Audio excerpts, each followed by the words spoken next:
Hey everyone, welcome back to my channel. It has been a while, but I have been knee deep in the mom life and my nails have really unfortunately taken a back seat to everything else.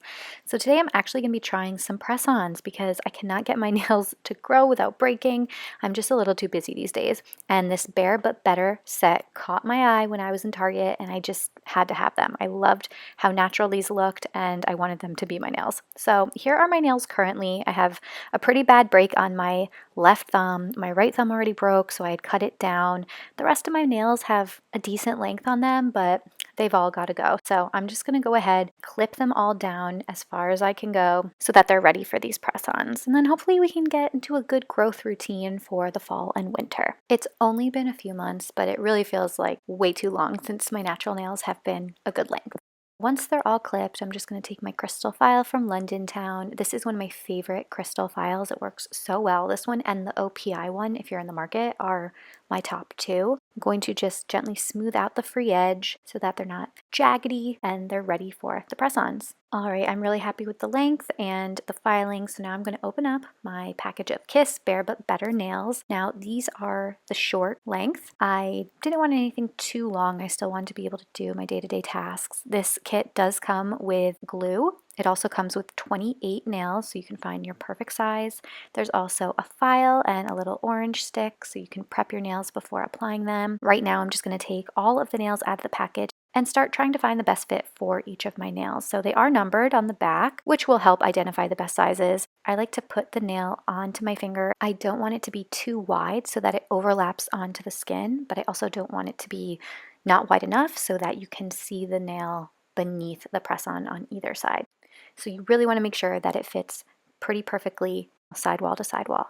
So I'm just going through each and every nail. Now my right hand, I think the nails are a little bigger than my left hand. So just because one press-on fits my left pinky doesn't necessarily mean that the same one will fit my right pinky. So you do want to take your time doing this. This is probably the most important part. Just make sure that each nail seamlessly fits. Even if the sizes are different on each hand, it's going to look pretty seamless and perfect at the end. Once all of the press-ons have been properly fitted, line them up by hand. So the top row is my left hand, the bottom row is my right hand so that they are ready to go. So I'm going to begin roughing up the surface of each nail with this file. It's a pretty heavy grit. It's not great to do this to nails. I don't normally like to do this to my nails, but this really is an important step for making sure that your press-ons are going to adhere to your natural nail. After I rough up the surface of each nail, I'm going to quickly wash my hands and then use the orange stick to push back my cuticles, making a nice landing, a nice bed for the press-ons to gently slide into. Once the nails are prepped and ready to go, I'm going to grab my glue and apply a little bit to the first nail, as well as a little bit to the back of the press-on nail. Adding glue to both areas is going to make sure that the bond is really strong. You don't want to do too much, but you want to make sure that you have enough. Once it's all set, you're going to slide that nail into place and hold it really, really tight. You want to apply a lot of pressure. It doesn't take long for the glue to set. You really only need to hold it.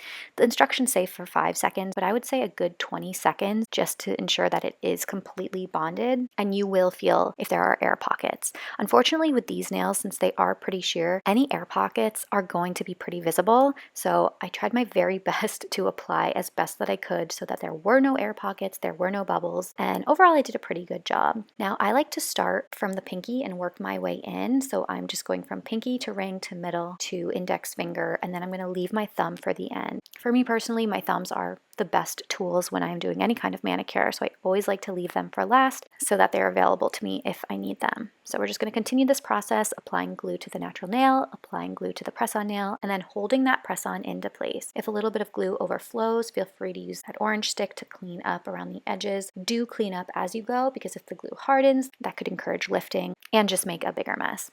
Off camera, I went ahead to apply the press-ons to the 4 fingers on my right hand as well as both of my thumbs, and this is how they turned out. I am really, really happy with these results. These nails are so beautiful, so natural. I wish they were my actual nails. Kind of what I want my dream nails to be. It's like if I could have the perfect natural nails, this is what they would look like. I haven't done a square shape in a while. My natural nails don't file very nicely into a square shape. They always tend to curve in at the edges, so I'm really enjoying this refreshing change. This is just such a beautiful set, and I'm really looking forward to seeing how they hold up. I am going to include a little update, so hang on, it's coming. But as of this moment, my first impression is very, very high.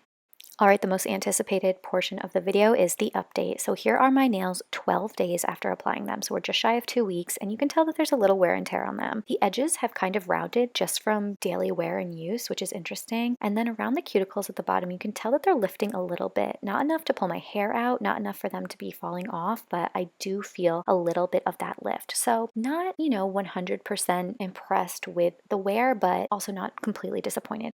Overall, I'm really impressed with Kiss's Bare But Better press-on nails. They come in a variety of different lengths, different shapes, and different shades and colors, so you can kind of pick what best suits you. I'm normally an almond girl, but I wanted to try the square this time around. I will definitely be revisiting them. You can find them in most major retailers. Again, I picked mine up at Target. You can also order them online. So that's it for today's video. If you guys enjoyed it, please give it a thumbs up. I'm trying to get back into an upload schedule. I've got a 9-month-old who is just the love of my life and taking up all my free time, but there's so much that I want to film and share, so I'm going to be working on it. Please subscribe to my channel if you haven't already done so. Check me out on Instagram at _AmandaBella, and don't forget to check out Sweet Almond Cuticle Oil. That is my cuticle oil, available online at shopsweetalmond.com. Thank you again for watching, and I will see you all in my next one. Bye!